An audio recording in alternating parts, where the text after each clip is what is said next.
Beleza, galera? Começando mais um Papo Reto para você na TV Capela, também na Rádio Capela FM, e é claro, aquela parceria com a VV8 TV. Muito obrigado. Você que não é inscrito no canal, inscreva-se no nosso canal e clique aí no sininho para receber sempre aí as nossas notificações, porque sempre tem um Papo Reto.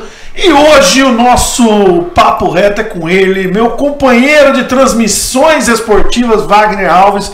Obrigado por você ter aceito o nosso convite, Wagner. Obrigado, Adriano, aos ouvintes aí das suas multiplataformas que está acompanhando. O pool de conglomerado de mídias sociais. Prazer enorme estar aqui para a gente bater um papo, conversar. Obrigadão, Adriano. Gente, o Wagner, eu coloquei como tema aí pra gente falar sobre acessibilidade, né? Coloquei como tema, porém, é claro que a gente vai falar sobre diversos assuntos. E assim, primeiro eu queria saber, como foi 2020. Se você está assistindo este vídeo em 2035, em 2040, vamos saber como foi o 2023 de Wagner Alves. Como foi seu ano? Qual balanço você faz de 2023? Tô falando agora para os meus netos. Pode ser. Boa. Adriano, 23 foi um ano muito bom, sabe?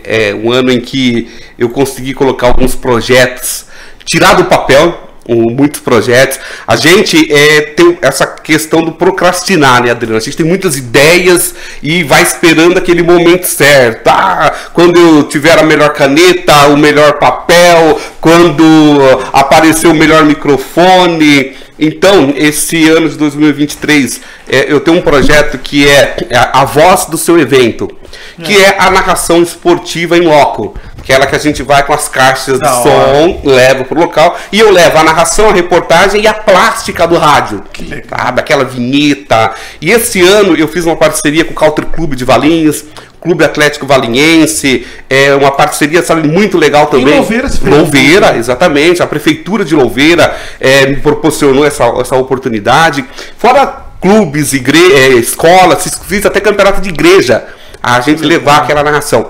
Porque o que acontece, Adriano, as pessoas gostam, porque você está ali, você está identificando quem é o jogador, na hora do gol tem a vinhetinha, o repórter que vai lá entrevistar o jogador. Então, assim, esse ano eu consegui tirar isso do papel. Então, isso foi muito importante para mim no ano de 2023. Então, outras questões também da própria minha vida, das outras atividades que eu tenho também, consegui tirar do papel. Foi um ano de muita vitória, Adriano. Que bacana. E esses... Quando você vai fazer esse indoor, que chama? Como que é? In loco. Esse in loco também tem que tomar cuidado com o que fala, né? Se você falar assim, esse perneta aí, errar um gol desse, onde já se viu? Adriano, é assim, a narração esportiva, a gente tem a narração do rádio, tá? Aonde a pessoa tá na casa dela, né? Quem tá no campo, você deve estar numa arquibancada, mas poucas pessoas estão ouvindo, ou é você ouvindo, ou quem está em casa. Então até você chegar no estádio, demora. Tá? Tem a narração da televisão, que aí essa é só para quem está em casa mesmo, não tem como. Essa narração em loco, para mim, ela é a mais difícil para um narrador, porque ali você é testado realmente.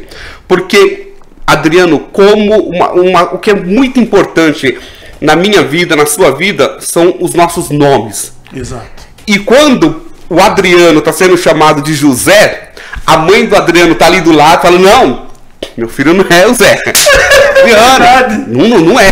Ali a pessoa já chega na hora, ela acaba me falando. Outro detalhe, o pessoal que eu levo, né, a minha equipe, eu sempre falo para eles, aqui nós não estamos fazendo jogo de profissional, de pessoas que ganham a vida financeiramente para isso. Aqui é o cara que está curtindo o final de semana dele.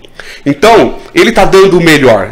Então, o que a gente pode falar? Não, tudo bem, ele chutou uma bola longe do gol, se perdeu, beleza. Mas não dá para eu falar, eu criticar ele, né? Esse cara é ruim, essa daí qualquer um faria. Não. Então, a gente sempre é uma narração para cima, valorizando. Tem jogo, por exemplo, o último jogo que eu narrei, o goleiro, né, tomou um frango. Nossa. Tomou um frango. O que eu fiz? Ele foi infeliz no lance. A infelicidade do goleiro. E a gente meio que para por aí. E tenta levanta a cabeça, goleirão. Isso acontece. E depois eu acabo redimindo em algumas defesas que ele faz. A defesa não é tanta, mas é o que na hora da narração Adriano! Essa daí é pra sair no Facebook. Você acaba valorizando o jogador. Eu falo muito para os meninos. Eu falo, gente, toma muito cuidado com isso. Aconteceu já alguma outra que a gente tem que tomar cuidado? Eu sempre falo assim, eu amo futebol amador. Futebol amador é o futebol do peão, né? Cara, e peão é brincadeira. Uma vez eu tava fazendo um jogo, Adriano, e aí eu nunca me esqueço. Boquetinho.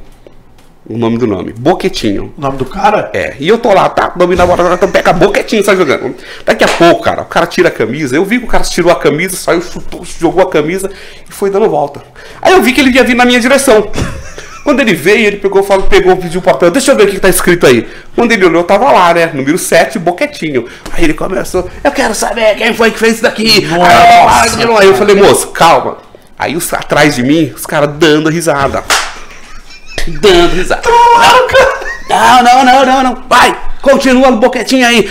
Aí eu falei, gente, então. Aí hoje, o que eu faço? O jogo começou, vejo que vai começar, eu peço pro jogador, falar, vem dar o nome. Aí o cara vem, aí eu falo, como que você gostaria de ser chamado? Zé Roberto, Zé Guilo, 38, Maria, acabou, é aqui. Porque pra eu não ser traído na narração. Porque acontece muito, é difícil essa narração. Isso aí, além de difícil, cara, você tá mexendo ali com o ego do cara, todo mundo na arquibancada, tá vendo. Fora que é o seguinte, a gente já teve problema em jogos em que você narra gol de um time, o outro time ou alguém que tá ali perto fica bravo, porque você coloca emoção em todos os gols, né? E aí ele quer que você não narre daquele time, quer não narre do outro. Eu fiz um jogo, foi o último jogo da temporada de 2023, jogo Amigos do Gustavo, que jogou no Palmeiras, o zagueiro, e amigos do Renato Meia, que jogou no Santos, Sevilha. E beleza, eu tô lá pegando, aí eu falo, você pegar o nome do jogador. Aí veio um. Aí eu falei, como que é seu nome? Aí ele falou lá o nome dele, eu coloquei, aí eu olhei o número dele, número 8. Aí beleza, ele desceu. Aí daqui a pouco veio outro rapaz, só com, sem camisa, eu perguntei o nome dele. Aí eu falei pra ele, qual que é a sua camisa? Ele falou, nem sei. Quando ele abriu a camisa, 8. Aí lascou. Aí eu comecei a olhar. Aí daqui a pouco eu olhei o do time do Gustavo. O Renato jogou com a camisa 8 a vida dele. O Gustavo com a 3. Mandou fazer o jogo de camisa 8 e 3. Você tá brincando? Todos os jogadores? Todos os jogadores. E o narrador se vira, né? Sério que isso aconteceu? Os caras tudo com 8? Todo mundo com 8, todo mundo com 3. Não identificou, né? Aí não tem. Aí. Não, um ou outro com cabelo, ou que você já conhecia. No time do Renato, tinha o Renato, eu identifiquei. O Nininho, que joga bola lá em Valinhos, Thiago Trajano e um jogador profissional, Rubens Cardoso, que jogou no Atlético Mineiro. Esses caras eu identifiquei. No time do Gustavo, só ele. O jogo inteirinho, só ele. Toca a bola, tira o Gustavo dali, põe o Gustavo pela linha de lado. Gustavo subiu, tirou. O jogo terminou empatado 2-2, cara. 2-2, era Gustavo. Um time ainda tinha o outro. O outro eu não conhecia ninguém. Foi amigos do Gustavo. Tem um amigo dele lá de Itacoaxetuba, um amigo dele com a camisa número 3. Não dava, né? Não tem. É complicado. Eu tenho um outro formato, Adriano, desse mesmo in loco, que aí, assim, é autorizado. Converso com os caras e, assim, é o futebol da zoeira. Eu já fiz um. Aí o que eu coloco? Coloco muita vinheta. Errou! Sabe? A do Silvio Luiz. Pelo amor dos meus filhinhos! Sim. Eu pego essa, né? O Galvão Bueno. Ele. Pego essas, o Jotinha. Eu tenho muita vinheta do Jotinha, sabe? Do Jotinha. Sei. Nossa, do Jotinha lá que é com. Tem aquela outra. O jogador Barca, como que é falar? Foi nada. Esperou o contato? Esperou o contato veio. Aí, não foi nada. Foi nada. Aí eu pego, solto essas aí, errou. Tipo, quando o goleiro toma um frango, solta uma galinha lá. Aí é combinado. Combinado, né? É aquela coisa, combinado não é caro. Combinado não é caro. Mas assim, eu gosto de fazer, sabe, essas narrações, mas é muito difícil. E outra coisa que eu queria destacar nessa questão de narração, Wagner, você fez vários jogos com a gente aqui na TV Capela, na Rádio Capela, você dando dicas ali para quem tá narrando, como que é, como funciona. Tem uma que é um barato, cara, que eu não sei se ainda tá disponível pra galera ver, que é a hora que você começa a falar, aí você fala, futebol amador, esse locutor começa a testar o som, né? Não, teste, fala igual esse rapaz que tá aí também participando. Cara, mas o que eu achei legal, e o que eu acho legal em você, é esse desprendimento ao ensinar. Você sabe que isso, né, não só na comunicação, mas em diversos meios, existem as pessoas que são donas do conhecimento e elas veem todas as outras pessoas como uma ameaça, né? Uma ameaça. E você, esse desprendimento, cara, que você sempre teve desde quando eu conheci você no rádio. Acho que o primeiro jogo que a gente fez, já tem uns 10 anos atrás, mais, daí para mais que 10 anos. Desde o primeiro jogo, o seu desprendimento em ensinar as pessoas, em dar uma dica, dar um toque. Eu, né, também me arrisco a narrar alguns jogos, até mesmo por questão de custo mesmo, para diminuir custo de jogos. E todas as vezes você dando dica, falando, pô, isso aqui é legal, isso aqui... Cara, você sempre foi... Alguém ensinou você a ser assim e fazer isso? Como que era? Adriano, quando eu comecei no rádio, não tinha essa comunicação que existe hoje. Não tinha YouTube quando eu comecei. A internet, cara, era internet de escada. Não dava pra você assistir um vídeo. O que eu fiz muito? Eu sempre ouvi muitos narradores. Só que era muito assim, eu tava ouvindo, tentava reproduzir, mas sem técnica nenhuma. Eu não sabia o que eu estava fazendo. Eu só estava papagaio, repetindo o que alguém estava falando. Aquela pessoa estava usando uma técnica, só que eu não. E o que, por incrível que pareça, Adriano, nessa época eu não encontrava ninguém para me dar toque. É muito engraçado que depois que eu peguei experiência, que eu já estava com tempo de carreira, aí eu consegui encontrar grandes narradores que vinham me dar toque. Ó, Wagner.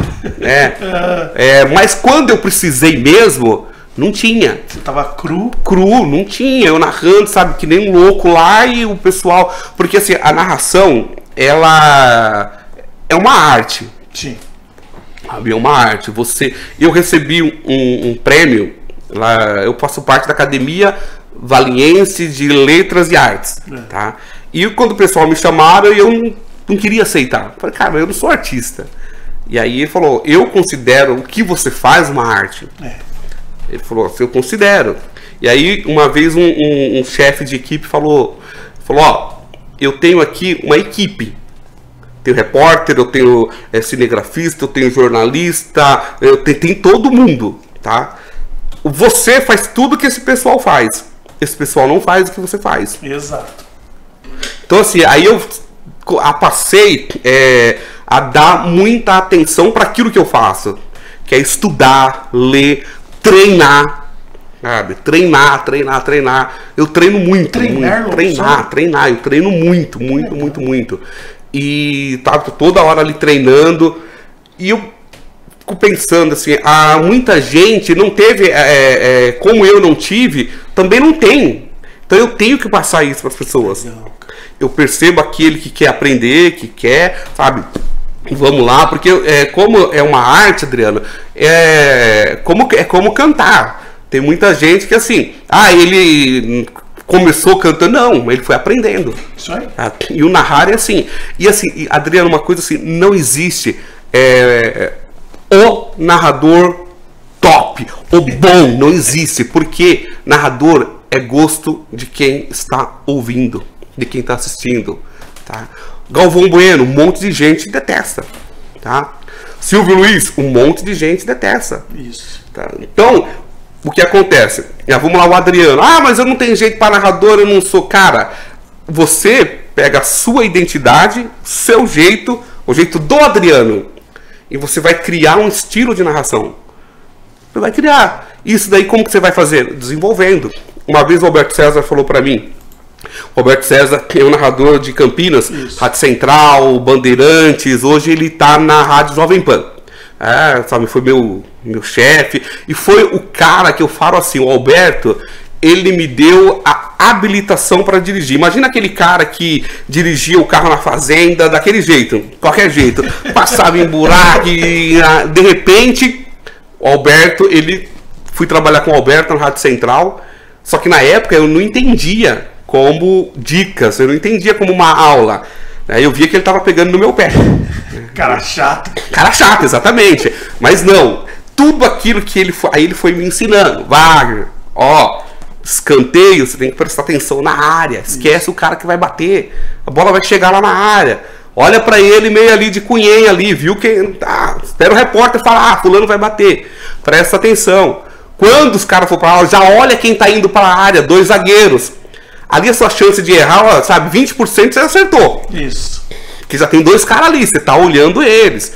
Sabe, vai fazer falta, sabe, descreve o lance, fala, o árbitro tá próximo, barreira, no gol de fundo do Brinco de Ouro da Princesa, pega esses detalhes. O Alberto foi me dando essa, sabe, essa situação para eu poder aprender a narrar. Então eu acho que assim, Adriano, hoje, ainda mais com essa questão de internet, YouTube, o máximo que eu puder passar, que eu puder ensinar, sabe, eu tenho que passar isso para frente.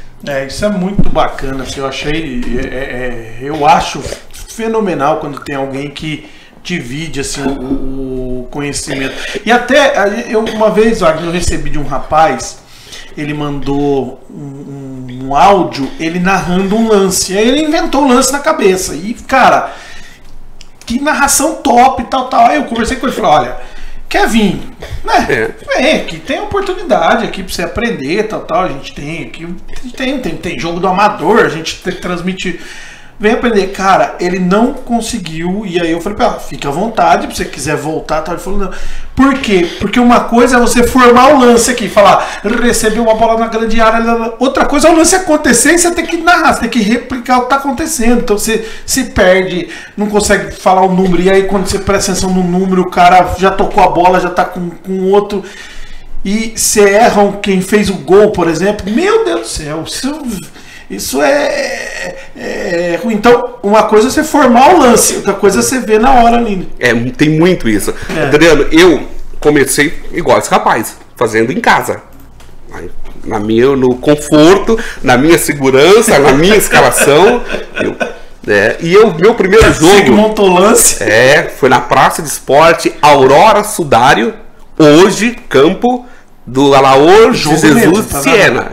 Meu primeiro jogo foi ali. Pela Rádio Planalto. E Secatão. No estúdio era plantão. Eu ficava narrando lances que eu produzi, né? Coisas que eu fiz. Era muito fácil. Quando chegou para fazer o jogo, eu narrei o primeiro tempo e depois eu quis parar. Caramba. Porque eu não aguentava. Eu já não tinha fôlego, eu já estava nervoso, eu imaginava que todo mundo estava olhando porque eu estava fazendo, sabe? Tirando sarro. Todo imaginando isso, e eu nunca me esqueço. Ele não lembra disso, toda vez que eu converso com o Secato, ele fala que ele não lembra disso. O Secato, eu falei que eu não ia parar, ele me chamou de moleque e falou, termina o que você começou. E aí eu terminei, eu achei que eu tinha sido demitido.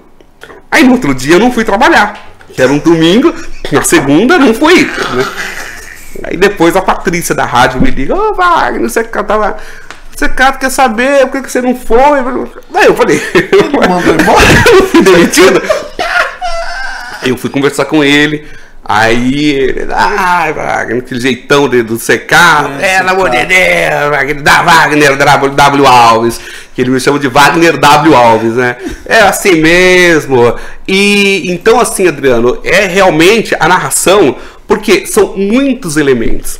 Uma narração esportiva, o narrador, você está transmitindo um jogo, então você está aqui prestando atenção nos 2 times. Você tem comercial geralmente para estar fazendo. Você tem o tempo para chamar o repórter, você tem que chamar o comentarista, Você dá a dinâmica, deixar emocionante. Você tem que dar a dinâmica para a jogada. E a pessoa não vai fazer isso no estalo. É um processo. Isso. O Alberto, eu nunca me esqueço, ele falava para mim que para o narrador se considerar pronto é depois de 15 anos. Caramba! E depois eu fui concordar com ele. Sabe? Adriano, hoje, né, muito tempo narrando, hoje eu me considero um narrador. Hoje, mas para trás, não. Caramba! Sabe? Porque eu não tinha elementos para fazer uma transmissão, não tinha. Tem um episódio, esse episódio eu quero contar pra galera o que esse rapaz aqui fez. Que a gente narrou o primeiro tempo, a gente sai pro intervalo, só que demora um pouco para voltar por causa dos apoiadores, tal. O jogo começa e ainda no rádio não tinha imagem, naquela época era só rádio, né? Não tinha imagem, a gente não transmitia o jogo com imagem, era rádio. O jogo voltou no campo e a propaganda. Aí com 1 minuto e meio, saiu o gol no campo.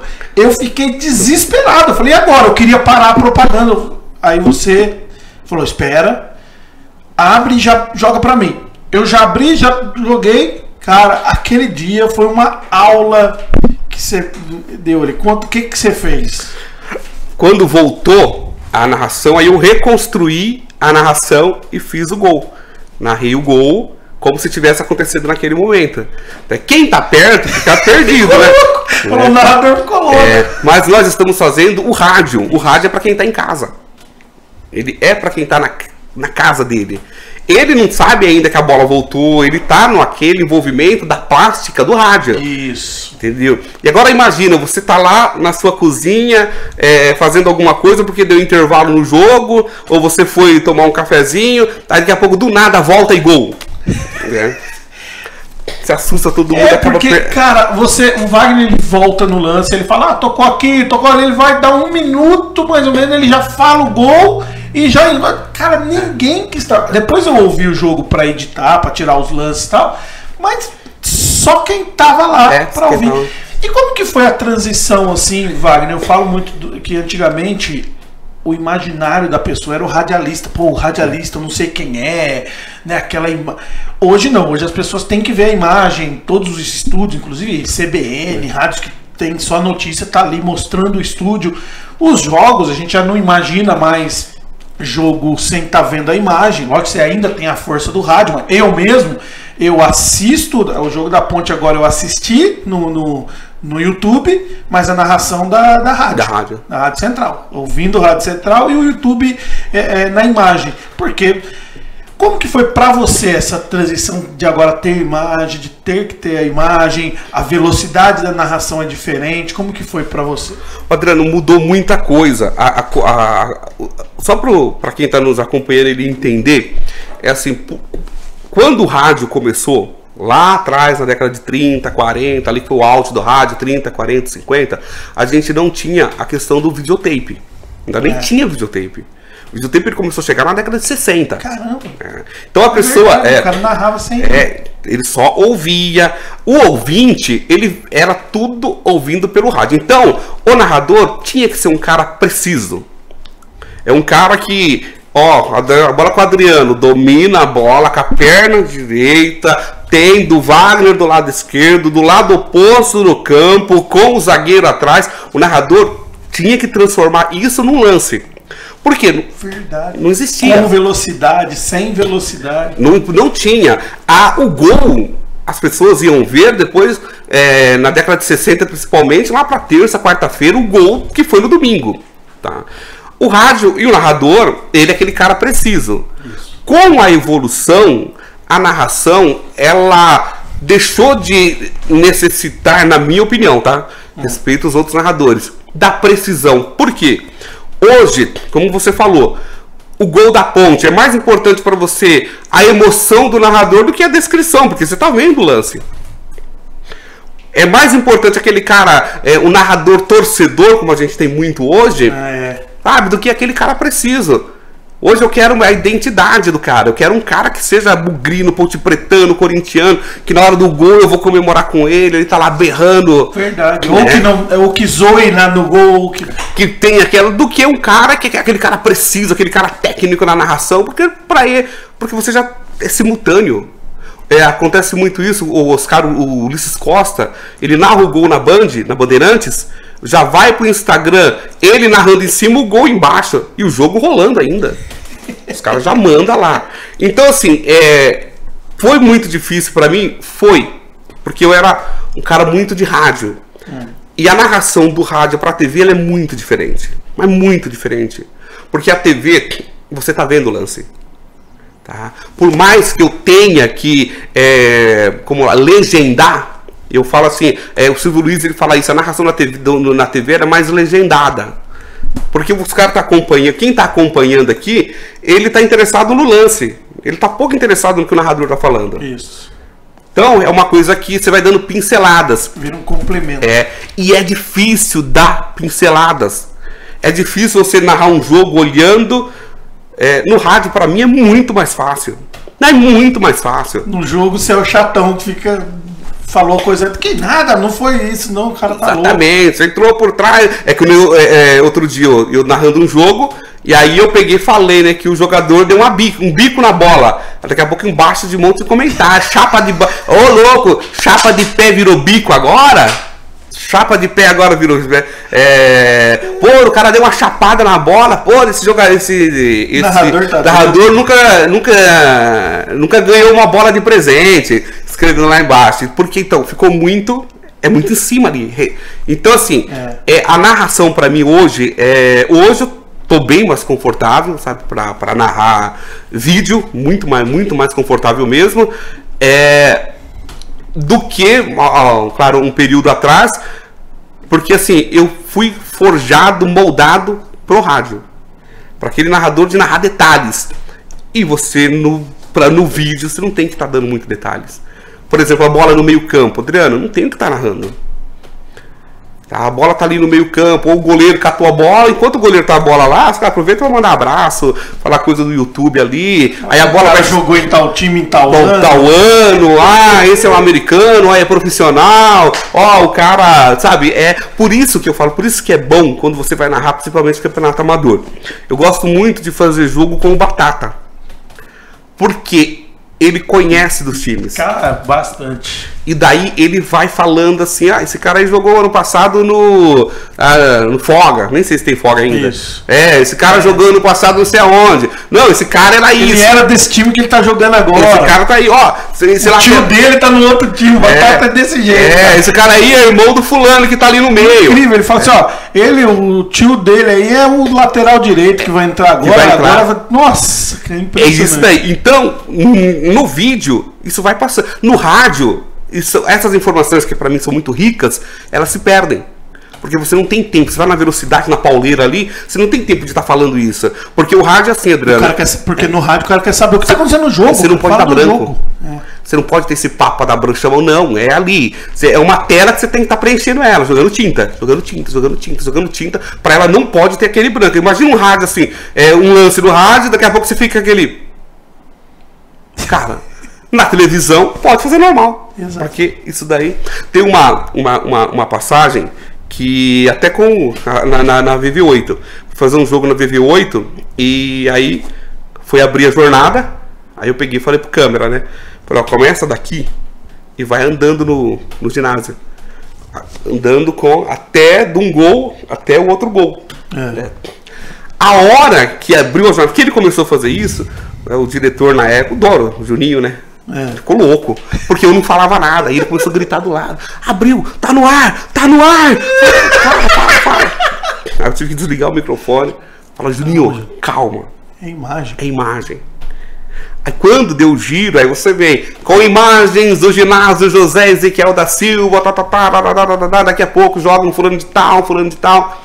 Uma coisa dessa no rádio não tem como. Cara, apertou o play ali, você já tem que entrar. Então, responder a sua pergunta, hoje eu estou muito confortável no rádio, né? Principalmente essa coisa da imagem. Cara, hoje você tem que... quantos jogos que eu fui narrar jogo, cara, a gente tava assim, colocando o dedo no nariz, pegando copo, era pão na mesa, era isso. Hoje não, tem que estar tudo arrumadinho, até nas cabines, né? Eu andei muito em estádio no Brasil, muito. Olha, hoje, olha, no estado de São Paulo, aonde tem time federado pela Federação Paulista, difícil a cidade que eu não fui. Legal. E alguns estados também fazer jogos. E era aquela coisa, cabine, cara, a gente fazia um quarto da cabine. Era bolsa de todo mundo, mochila no chão. Cara, quando entrou a imagem, acabou. Não tem mais aquela coisa, tem que estar tudo arrumadinho. Acabou a bagunça. Acabou a bagunça. Calma, Juninho. Às vezes tem que falar calma, velho. Que a gente tá fazendo um programa, debate show lá, velho. Calma, Juninho. Abraço, Juninho, meu brother. Ó, antes da gente entrar em outros temas aqui, só convidar todos aí, gente. Nós tivemos já está disponível no YouTube, no Facebook, o programa com o Rubinho Nunes, com o Dom Cássio, o Rubinho Nunes, que é vereador em São Paulo, Dom Cássio da Igreja Galicana, Fabrício Munhoz do Cristo Rua, né, o projeto Cristo Rua, o Babalorixá Eduardo da tenda de Umbanda Flores de Aruanda, aí de Valinhos, né, hoje aí com o Wagner Alves, né. E hoje, lógico, né, para você que tá assistindo hoje, pode ter sido ontem, pode ter sido semana passada, porque nós estamos na internet. Na quinta-feira tem o Moreno Souza, Moreno do União Viendense, grande Moreno. No dia 30 tem o Marcelo Cesário e também já está aí a nossa agenda de fevereiro e de março já disponível aí a galera que a gente vai bater um papo aqui no Papo Reto. Então todo mundo convidado aí pro Papo Reto, pra gente bater esse papo. Vagnão, vamos falar de acessibilidade, que é um assunto que caminha. Você acha que ainda a passos lentos, Wagner? Bom, Adriano, só dando como se diz, um panorama pro nosso telespectador. Eu tive pólio, paralisia infantil, quando eu tinha 2 anos de idade, tá? A pólio, ela na década de 60, 50, 60, 70, 80, ela foi muito forte, porque a vacina da pólio, Adriano, ela realmente surgiu na década de 50, mas a eficácia a partir da década de 60, porém, quem tomava vacina até a década de 70, meados ali, final da década de 70 principalmente, que é o ano que eu nasci, a gente tomava uma dose. E depois foi-se entender que o ideal é 1, 2, 3 e a dose de reforço. Tá? Então a pólio, como que você pega a pólio? A pólio, ela vem, por exemplo, nas fezes. Ela, naquela época, década de 70, o esgoto não era tratado, a grande maioria não era tratado. Então, assim, você tomou uma dose, não significa que você não vai ter a pólio. Tá? Então você acaba tendo a pólio. E a minha foi uma situação assim, hoje não mais, naquela época. Hoje está erradicado, voltou alguns casos agora. Por isso que é importante a vacinação contra a pólio. Porque a vacinação, você toma aquela dose, que depois ela vai para o ar. Então, quanto mais pessoas vacinarem, quanto mais. Então, por isso que a vacinação tem que atingir um determinado número, 80, 85, 90% da população. Porque senão ela acaba não tendo eficácia. E por isso que a importância da gente não misturar os assuntos e achar que vacinação... Porque assim, ô Wagner, isso é importantíssimo, cara, a gente falar isso. Porque virou uma coisa seguinte, a gente criou os inimigos da vacina. Existem pessoas que são inimigas de vacina, não quer mais falar de vacinação. E aí, esquece a questão política e o Covid. Né? Porque o Covid, aí você tem a questão política, poxa, uma vacina tão rápida, a gente está sendo testado ainda, esquece. Mas as vacinas como essa... Tem o nome dessa vacina da pólio? Essa que é a tríplice? Não, a vacina da pólio é a... Mas tem algumas vacinas, Wagner, que os nossos pais nem questionavam, né? Assim, não, na década não questionava. Não questionava, era vacina, então tem que tomar essa, tem que tomar essa. Eu lembro que as mães já sabiam que aos 5 anos tem que tomar essa, aos 6 anos. E hoje a gente está criando um pessoal que não, vacina, não. Então, a importância disso para a gente entender que a vacina faz com que crie uma proteção para todos. Isso. O que acontece, Adriano? Vamos deixando ideologias de lado, né? Ideologia, a gente respeitando sempre naquilo que você acredita e na sua ideologia. Porém, quando a gente fala de vacina, nós estamos falando de ciência e nós estamos falando, no meu caso, prático, tá? Numa coisa concreta que aconteceu comigo. A paralisia infantil me fez uma pessoa triste, amargurada? Não. Atrasou a minha vida? Pra caramba. Fui entrar na escola com 11 anos de idade, uma sequela da paralisia infantil, o preconceito, o mundo não, né, as cidades não preparadas para receber a pessoa com deficiência, calçada, emprego, a escola. A gente imagina tudo isso que acontece. Então, assim, essas pessoas que eu sou contra a vacina, tenho certeza, ele não tem um filho com pólio, ele não tem um filho na cama, ele não tem ainda, tá? Porque quando a pessoa tem, ela vai pensar duas vezes, porque você está sentindo na pele, você está vivendo essa questão. Então é importante. O que aconteceu com a questão da vacina da Covid, que foi usada, não estou falando, ela foi usada por, de alguma forma, política. Exato. A política foi usada de todos os lados. De todos os lados. Há quem acredita aqui, quem puxa do lado para cá. Por quê? Eu sempre, Adriano, eu falo assim para as pessoas, na política não existe, na minha opinião, tá? No Brasil, nem direita e nem esquerda. Também. Existe conveniência. Também. É conveniente para o fulano estar aqui, é conveniente para o fulano estar aqui. Então é isso que existe. Esquerda ou direita é o lado da mesa que vai sentar para fazer o acordo para ganhar a eleição. Exatamente. E outra coisa, não tenha político de estimação.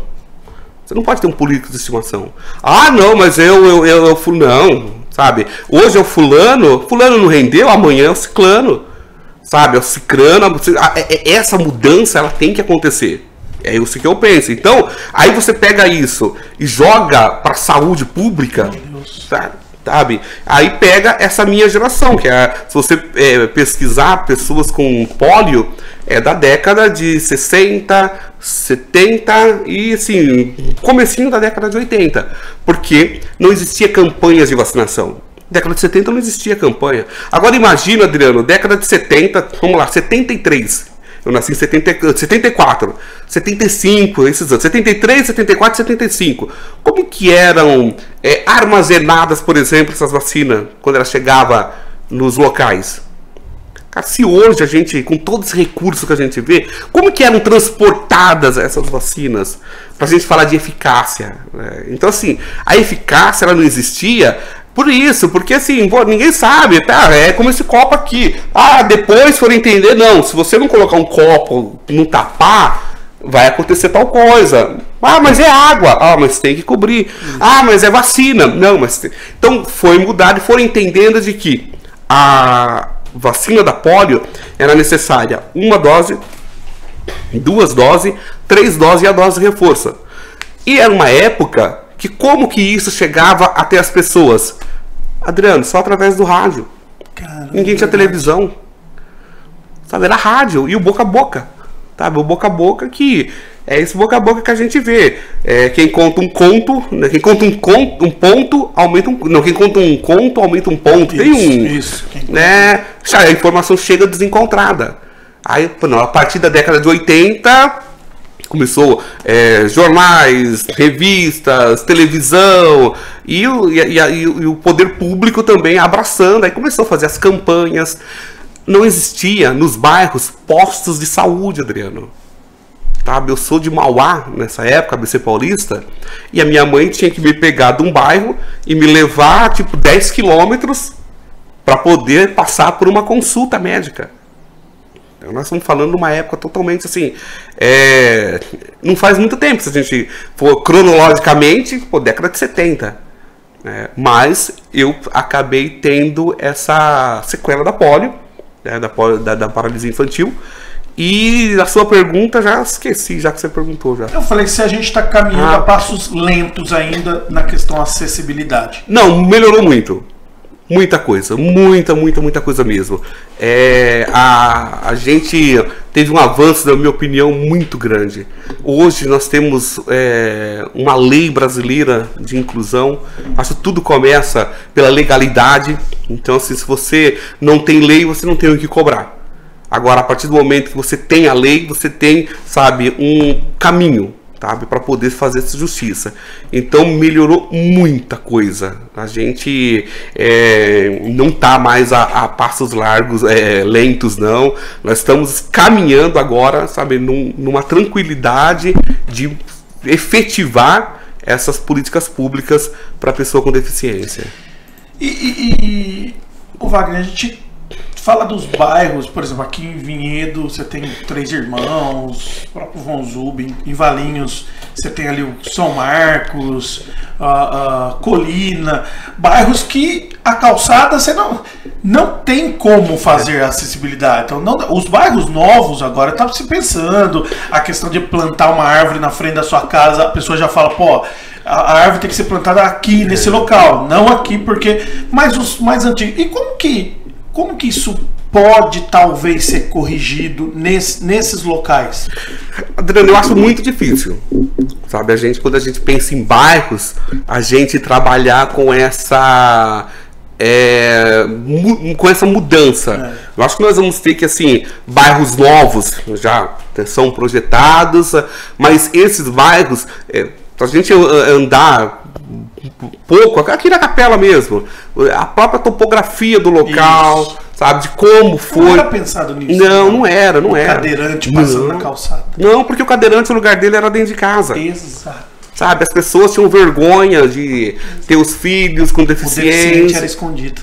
Ele era institucionalizado, existia casas André Luiz, a família doava os filhos, não queriam aquele peso, né, porque é cultural. Se a gente pegar na história, lá, os grandes filósofos, Sócrates, Aristóteles, eles falavam que os disformes tinham que ser eliminados. Tem tribos que até hoje... Sim, os hindus, tem uma tribo que o deficiente é uma dádiva para a família, era uma dádiva, isso, porque você poderia alimentar, tipo assim, os elementos da natureza. Isso. Então você colocava lá, o leão vinha, comia. Enterrava, deixava sua cabeça. E aquela família, porque era muito cultural. Tá? Então, nessa cultura de que a pessoa com deficiência, ao longo do tempo, foi sempre excluída. Hoje não. Hoje os espaços estão aí e eles têm que ser ocupados. Então você acaba vendo muitas pessoas com deficiência. Você acaba vendo as pessoas com deficiência. As redes sociais, sabe, trouxeram a visibilidade para esse público de pessoas com deficiência. Então, assim, eu acho que essa mudança realmente nos bairros, esses já existentes, porque a grande maioria também, Adriano, ele é um bairro de periferia. Tá, onde o poder aquisitivo das pessoas para você mexer numa calçada é dispendioso, sabe? Não é muito dispendioso. Então, assim, sendo realista, eu acho que esses bairros a gente tem que encontrar, sabe, alguns meios, mas a mudança realmente eu não consigo enxergar. Talvez ali mesmo na rua, na questão, porque não tem como. Exatamente. Outra coisa também, Wagner, eu lembro que assim, a gente falava... Eu trabalhava no mercado e falava assim, olha, contratou uma pessoa que é portador de deficiência, ou portador de necessidades especiais, ou Como está essa questão do nome, de como se falar, e não é nem maldade, né? Às vezes a pessoa fala, não é nem... Esses dias eu vi um programa de televisão, uma pessoa falando, e foi inclusive o Silvio Torrezinho, que uma vez falando comigo me disse isso, depois o Pedro Rosa tal, que aí eu entendi que, olha... alguns nomes, né, hoje não são mais utilizados. Explica um pouco disso, Wagner. Assim, a gente trabalha hoje com a terminologia inclusiva, porque a gente acredita que a palavra ela constrói. É aquela frase, uma mentira dita 10 vezes vira uma verdade.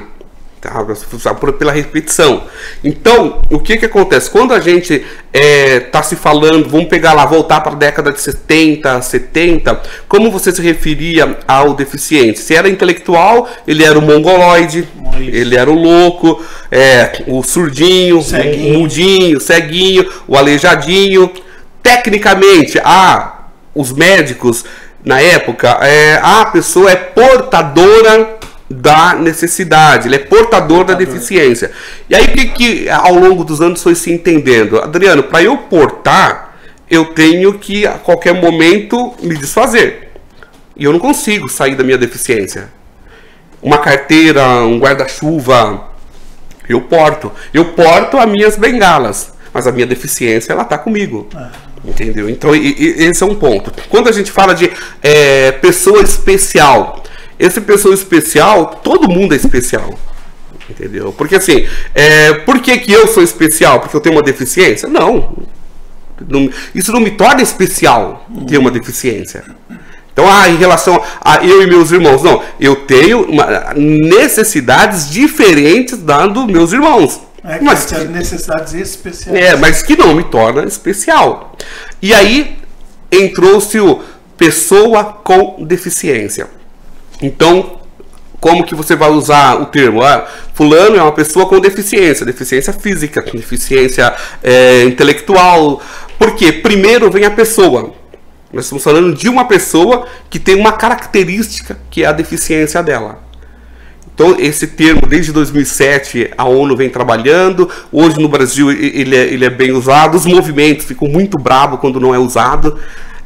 Principalmente quando a classe política vai falar do deficiente. E aí ela fala, porque os portadores de necessidades especiais. Então, assim, porque a gente trabalha com essa questão dessa terminologia inclusiva. Pessoa com deficiência.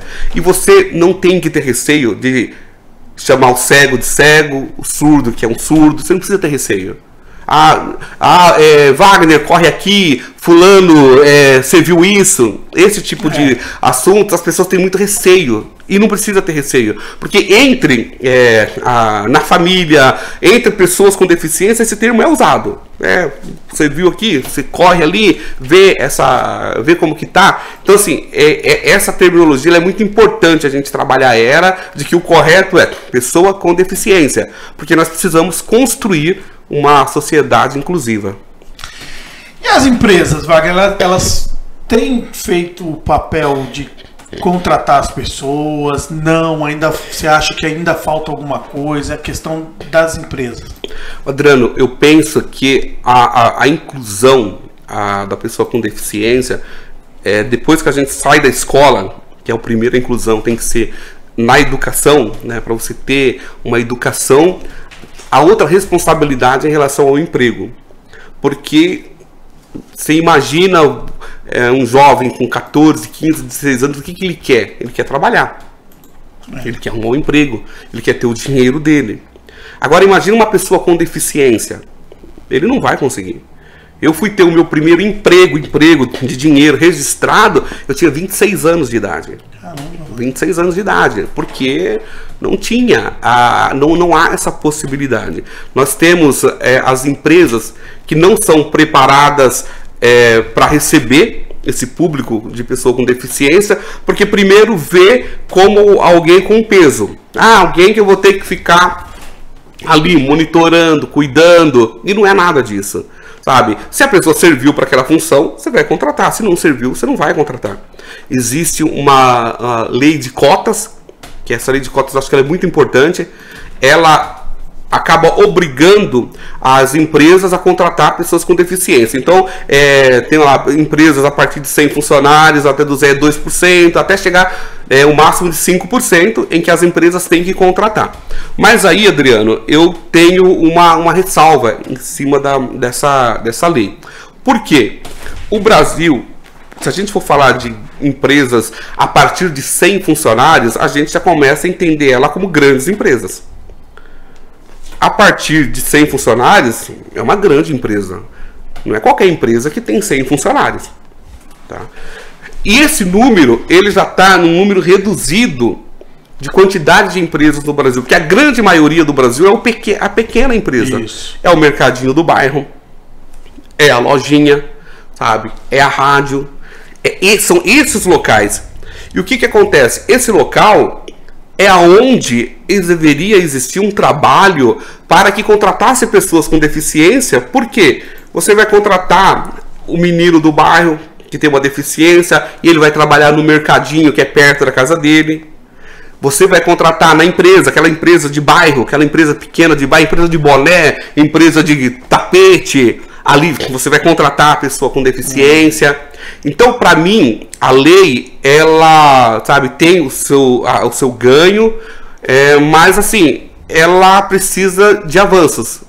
Ela precisa ser mudada e a gente precisa olhar para essa quantidade enorme. Eu acho que no Brasil, que 98% das empresas no Brasil são pequenas empresas. Isso. A gente conta nos dedos as multinacionais, as empresas grandes. E uma multinacional, uma pessoa com deficiência, para ela sair da Capela, para ela ir trabalhar, por exemplo, numa Unilever, é complicado. Não que ela não vá trabalhar lá, mas o primeiro emprego dela tem que estar aqui no bairro. Mas também esse pequeno, né? O cara do comércio ali, do mercadinho do bairro, ele também precisa ter o apoio do poder público porque hoje ele não consegue contratar, porque cada um que ele contrata, ele tem que pagar 2. Ele contrata um, ele paga 2. Aí a questão da tributária, essa carga tributária, né? Essa carga tributária que seria uma reforma trabalhista, isso, né? Porque, reforma trabalhista. Porque hoje esse cara da pequena paga empresa, 2, né? ele já não está conseguindo. Então normalmente é a família. Mas Adriano, o que acontece? Esse cara que você está falando, ele contrata outra pessoa. Sim. Ele não contrata o deficiente porque na mente dele o deficiente não tem produtividade. Entendeu? Ele vai contratar, ele não vai deixar de contratar alguém. Uma empresa lá, uma serigrafia, uma empresa, um posto de gasolina aqui, nem posto de gasolina, mas um mercadinho mesmo, vamos usar o exemplo do mercadinho. Vai ter outras pessoas lá trabalhando, mas ele acha que o cara não tem condição de ser empacotador. Mas por quê? Porque ele não contratou o cara. A gente tem aqui o trabalho de algumas entidades em Vinhedo, acredito que em Valinhos também, e eu entrevistei na época a Cris Mazon, que hoje é secretária de assistência em Vinhedo, e ela explicando que às vezes para a empresa falta o poder público ensinar a empresa a como lidar, porque é lógico, né? Você não pode negar que aquela pessoa ela possui essa deficiência. Então você não vai colocar um trabalho ou uma coisa que a pessoa não consiga fazer, mas a gente tem exemplos assim tremendo. O próprio Cal do teclado aqui, o Cal, ele é locutor aqui na rádio, ele é deficiente visual, o Cal, e ele trabalha na Belenos, aqui em Vinhedo. É impressionante, Wagner, um dia, se você tiver possibilidade de conhecê-lo nessa questão do se você, o cara, é impressionante o jeito que ele encaixa, mesmo hoje, lógico, a Belenos já tem uma tecnologia que tem robô que empacota, mas quando eu fui lá a primeira vez, ele pegava a caixa certinha pro coisa. Aí você fica, caramba, ele aprendeu aquilo e ele já ensinava as pessoas. Então, às vezes é o preparo, né, de receber, né? Aí esse preparo eu não vejo que ele está no poder público, Adriano. Eu acho que assim, é mais uma forma de você não contratar e você jogar essa bomba na mão de alguém. É uma batata quente. E assim, você falar que o poder público, mas peraí. Eu sou uma empresa, a informação está aí. O que eu quero do poder público? Não quero nada, não preciso de nada. O que eu preciso é colocar, sabe, arregaçar as mangas, contratar aquela pessoa, dar esse treinamento. Eu fui presidente de conselho municipal da pessoa com deficiência. Uma vez uma menina me ligou e ela me ligou, eu liguei lá no conselho, passaram seu nome, é que vai começar a trabalhar uma pessoa que é cego aqui com a gente, e aí a gente queria saber algumas coisas. Aí eu falei, primeiro, eu não entendi, me explique melhor. Ela falou, não, então, sabe o que é? É que, por exemplo, quando ele quiser ir no banheiro, como que a gente faz? Perguntou assim? Perguntou assim, para comer, quando for para comer. Aí eu falei, moça, vamos lá, por partes. Primeiro, a pessoa com deficiência visual, cego, a mobilidade dele é preservada. Então ele sobe escada, ele anda, quanto a isso você fica tranquila. Segundo, ele vai se adaptar ao local. Hora do almoço, que horas que o pessoal almoça? Ele vai no administrativo, é 11 horas, então 11 horas ele vai almoçar. E no banheiro ele vai quando ele tiver vontade. Quando ele tiver vontade, ele vai. Dúvida que a pessoa tinha, então, como vai no banheiro? Então, assim, agora, uma empresa, Adriano, agora eu vou falar para você, essa empresa é mais uma das que se esconde atrás da falta de capacitação do deficiente para não contratar. Não, porque eu não encontro deficiente no mercado. Como você não encontra? Você também não procura. Ou então, quando você procura, uma vez em Valinhos, o Pátio de Valinhos, até esses dias eu tinha esse anúncio. Ele estava procurando uma pessoa com deficiência para trabalhar, mas tinha que ter boa comunicação, habilidades manuais, como que era? Boa comunicação, habilidades manuais, habilitação categoria C, e tem uma outra coisa que eu não me lembro agora. Mas assim, Adriano, que deficiente que ele estava procurando? Vaga para deficiente. Boa comunicação, habilidades manuais, habilitação categoria C, e estava lá procurando uma pessoa com deficiência. Aí você quer aquele deficiente qual? Que não tenha a unha, metade da unha esquerda. É difícil. É isso que você vai querer. Porque, na verdade, você não quer ter a pessoa com deficiência. Porque você não quer, por exemplo, ter que mudar a planta do seu prédio, ter que colocar uma rampa, colocar um piso tátil para um cego. Você não vai querer comprar um computador com um teclado, uma tela maior para que ele possa ler, comprar um programa para colocar no computador que ele vai. Você não quer ter esse gasto. Então você fala que você não encontra as pessoas para o trabalho. E é a porta de entrada para mim, para essa inclusão. Porque é através do trabalho que a pessoa vai consumir no bairro dela, ela vai ajudar a família dela e ela vai se sentir dentro de uma comunidade, dentro de uma sociedade. E você não vai ver o que a gente vê hoje, que é muitas pessoas não querendo sair do BPC, sabe? Não querendo sair do benefício de prestação continuada, porque é mais cômodo para ele ficar na casa dele e não ter que enfrentar essa questão aí de pegar ônibus, o elevador quebrar, a calçada esburacada. A gente acaba criando esse comodismo nas pessoas. Ô Wagner, e redes sociais? Como que as redes sociais, como que elas podem ajudar? Como que elas podem ser parceiras na questão de acessibilidade, na questão de lutar pelos direitos da pessoa com deficiência? Adriano, a internet, ela foi aquele divisor de águas para as pessoas com deficiência. A gente vivia num mundo excluído, onde as pessoas não sabiam da nossa existência, das nossas potencialidades. Quando chegou a internet e depois as redes sociais, isso daí trouxe o deficiente pro baile, tá? Porque foi mostrar as potencialidades. A pessoa que você vê hoje que não tem, aonde que se alguém falasse para você que uma pessoa que não tem duas pernas e não tem braço dirige um carro, você ia acreditar? Você não. Você deve ter visto já vídeo aonde uma mãe sem os dois braços, dá a luz, cuida do filho, que se alguém falasse, a gente não ia acreditar. Hoje esses exemplos são mostrados. Deficiente que trabalha, deficiente que resolve a sua vida, faz e acontece, e de uma forma não capacitista, que era piegas, com dó, não, ele está indo lá, ele está trabalhando. Então, as redes sociais, eu digo que foi aquela libertação. Sabe, ele libertou e mostrou e disse para a pessoa com deficiência, tá aqui, é difícil para você, mas é difícil também para quem não tem a deficiência, é difícil para o negro, sabe, é difícil para o venezuelano que vem para o Brasil, é difícil para o Brasil que vai para os Estados Unidos, é difícil para todo mundo, difícil vai ser difícil, e você tem que, sabe, ir em busca daquilo que você almeja, que você busca. Então eu vejo assim, as redes sociais foram essa libertação realmente de mostrar o potencial da pessoa com deficiência e, por outro lado, Adriano, colocar o poder público no lugar dele, de que o poder público está lá para servir. O poder público está lá, então acabou aquela coisa do prefeito falar que não vai fazer, do vereador falar que não vai fazer.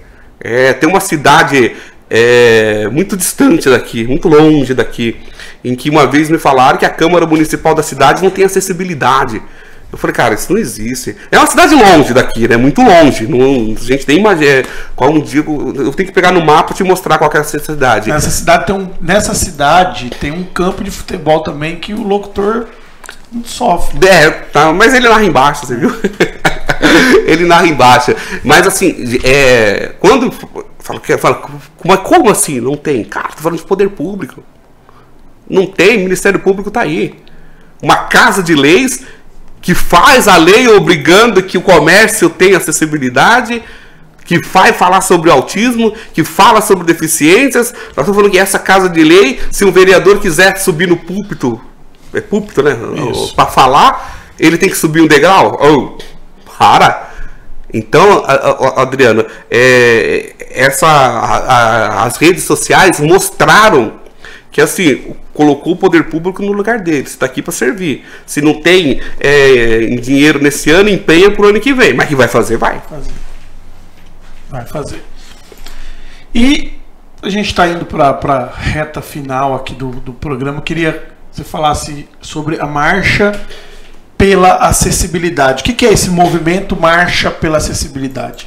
Você perguntou do meu ano de 2023. Eu falei de projetos que...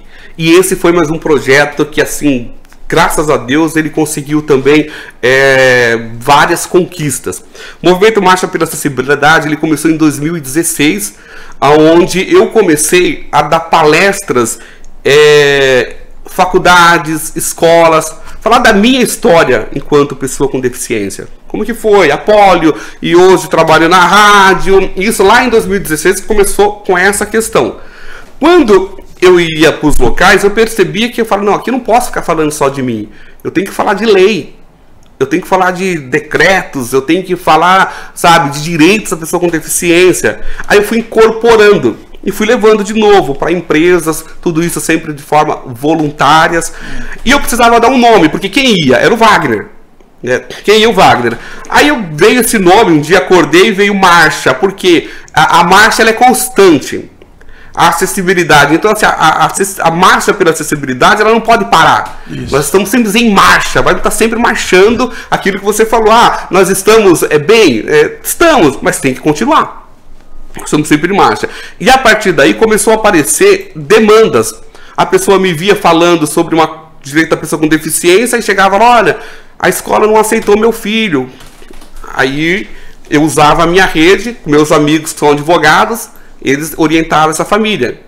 Aí de repente chegava alguém para mim e falava assim, olha, meu amigo sofreu um acidente, tá precisando de uma cadeira de rodas, como que a gente faz? Aí o que que eu comprei algumas cadeiras, ganhei outras, muletas, andador, bengala, e nós começamos a emprestar, não dá, emprestar. Então a gente empresta cama hospitalar, muletas, andadores para essas pessoas. A questão do direito, eu tenho parceria com alguns escritórios, com alguns advogados e principalmente com o Conselho Municipal da Pessoa com Deficiência de Valinhos. Um exemplo, Festa do Figo. O local que colocaram a pessoa com deficiência não dá para ver o show. Então, pela marcha, pela acessibilidade, eu vou falar com o secretário, eu vou falar com a empresa organizadora da festa. Então, assim, a marcha pela acessibilidade, ela é isso, Adriano. Ela é o direito da pessoa com deficiência, ela é a palestra para falar sobre a terminologia, ela é levar esses equipamentos de acessibilidade, a cadeira de roda, a bengala, o andador, para essa pessoa que está convalescente, precisando naquele momento. E ensinar também essas pessoas, por exemplo, como que você entra no Ministério Público para ter aquela cadeira customizada, porque a gente empresta a cadeira comum, mas tem aquela cadeira que a pessoa precisa, que ela vive, a vida dela é na cadeira de rodas. Então tem que ser uma cadeira que é estofada, a perna tem que ser mais alta. Como que ela, através do SUS, ela vai conseguir? Aí nós damos essa assessoria também para essa pessoa. Então, assim, no geral, isso se consiste a marcha pela acessibilidade. E terminando aqui ainda a pessoa, só assim, a questão da vaga para pro deficiente nos locais, mercado, tal. Quando a pessoa está machucada, por exemplo, a pessoa quebrou a perna, ela pode utilizar essa vaga ou não, Wagner? Essa é uma coisa que eu queria te perguntar. Eu acho que muita gente tem essa dúvida. Naquele momento a pessoa está ela machucou a perna, ela pode utilizar a vaga para deficiente? Adriano, existe toda a Secretaria de Trânsito, ela existe aquela carteirinha, aquela carteira que ela é momentânea. Então, por quê? Você vai lá durante aquele período e você fala, ó, tô precisando, você vai retirar aquela carteira. Mas tudo, para mim, é o bom senso. Acho que o bom senso ele tem que caber em todos os lugares. Se você, por exemplo, tá acompanhando uma pessoa, viu que ela saiu do carro, saiu com uma muleta, você sabe que o cara não é deficiente porque você conhece o cara, mas você tá vendo que naquele momento ele tá precisando. Então, a gente acaba... eu acho que ali o bom senso prevalece ali. Como o contrário também. Existem pessoas que se aproveitam. Porque ela é o famoso jeitinho brasileiro. É uma vaga que tá... E o meu... é só 1 minuto. O meu é rapidinho. Só que nesse rapidinho, várias vezes chega pessoa com deficiência. E a hora que você chega ali, aquela vaga está ocupada. Isso acontece comigo em 99% do meu dia, acontece isso. Eu chego no lugar, eu tenho que parar o carro, ficar esperando uma vaga para eu colocar. E a vaga para deficiente, é importante as pessoas saberem, ela não é feita ao léu. Vou fazer essa vaga. Normalmente ela já é feita num local... respeitando o declive, respeitando o espaço, né? A gente fala que existe uma rota de circulação, sabe? Naquela rota, aonde que você vai colocar a vaga? No local em que mais pessoas passam, porque é o acesso. Ali é o local ideal para a pessoa, perto de banco, prefeitura, shopping, bem na entrada desses locais. Você vai lá e você coloca, você vai observar se não tem uma árvore a hora que o deficiente vai abrir a porta, se não tem, sabe, uma calçada muito íngreme. Então essa vaga, ela é pensada, quando o legislador ele teve essa ideia, qual que é? Facilitar a vida da pessoa com deficiência e mobilidade reduzida. Mas acontece, vivemos no Brasil, né? E infelizmente, por exemplo, eu sou contra. Eu tenho um amigo que ele não tem uma mão, a mão, e ele usa vaga. Ele não tem mobilidade reduzida. Mas eu sou deficiente. Ponto. E a lei, ela fala mobilidade reduzida. Só que na Secretaria de Trânsito, a hora que o médico deu um laudo para ele, quem vai contestar um laudo médico?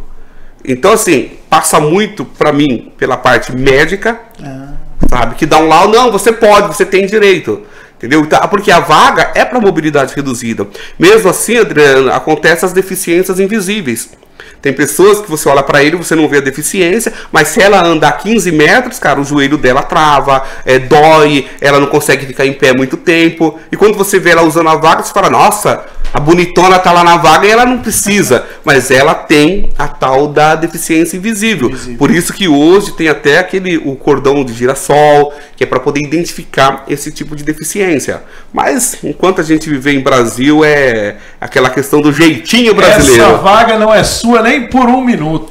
Vamos pro Fala na Cara, tá preparado? Opa! Fala na Cara? Manda bala. Tá o seu rostinho na tela. Posso beber Fala água na antes? cara, bebe água, beba. Porque eu falo na cara, por enquanto ninguém fugiu do Fala na Cara. Em mais de 100 episódios, ninguém fugiu. E agora eu pergunto para Wagner Alves no Fala na Cara, que é aquele momento que a gente faz a pergunta que talvez outras pessoas não teriam coragem de fazer. É correto guardar vaga de deficiente pro outro?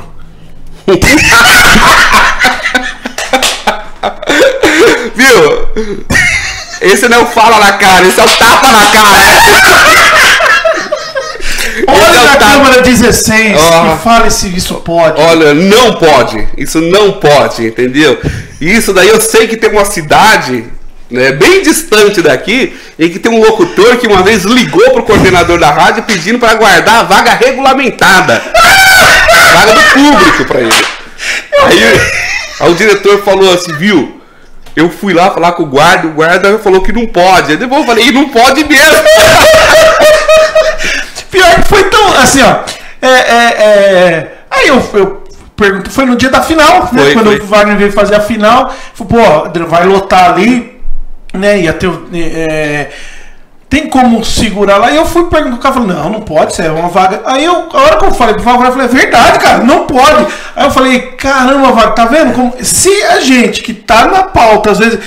Então, assim, E isso é importante, Wagner, para a gente separar o que a pessoa faz. E eu acho muito bacana essas campanhas de conscientização.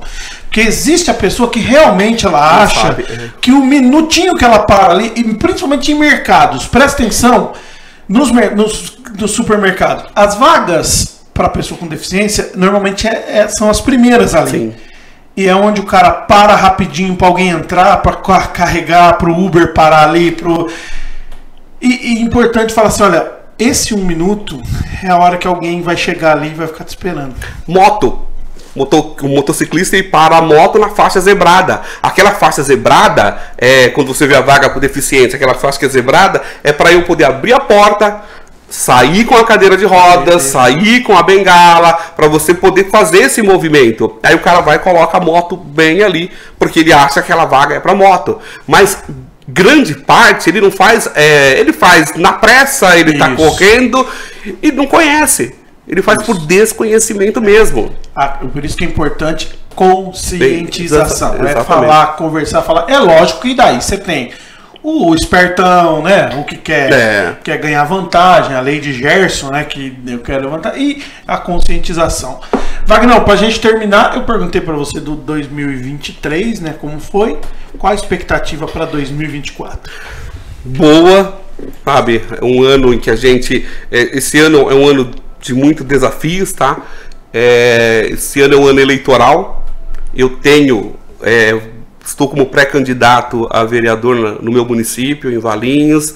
Essa pauta da pessoa com deficiência, pauta do servidor público, eu sou um cara do esporte. Então é um ano em que assim, eu vou colocar meu nome à disposição da população.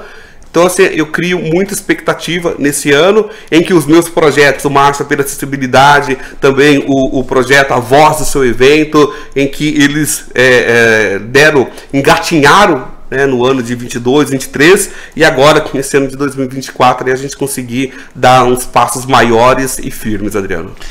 Bacana.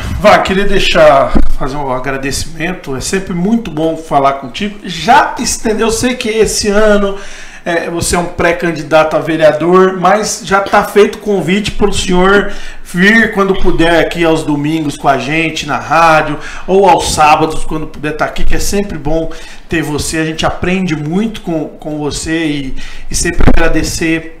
Sempre quando a gente solicita, seja para vir nos auxiliar aqui nas transmissões, nos programas, você está sempre disposto. Então, muito obrigado por esse momento aqui, por esse aprendizado aí. Fique à vontade para as considerações finais. Quanto às transmissões, é só chamar. A gente bate a agenda lá, pode chamar. E mais uma vez agradecendo, parabenizando você por essa oportunidade. A gente está falando muito de conscientização e conscientização, campanhas. É isso aqui, Adriano. É isso que você está fazendo. Isso vai ficar nas plataformas. E daqui a pouco, como eu disse no começo, né, meu neto lá na frente e o seu neto pode estar se conscientizando através de alguma coisa que a gente está falando aqui, usando esse seu espaço. Obrigado, Adriano. Legal, gente, falei aqui com ele, com Wagner Alves. Fique atento em todas as nossas agendas. Muito obrigado a você que ficou ligadinho aí no Papo Reto. Valeu, gente. Até a próxima. Tchau, tchau.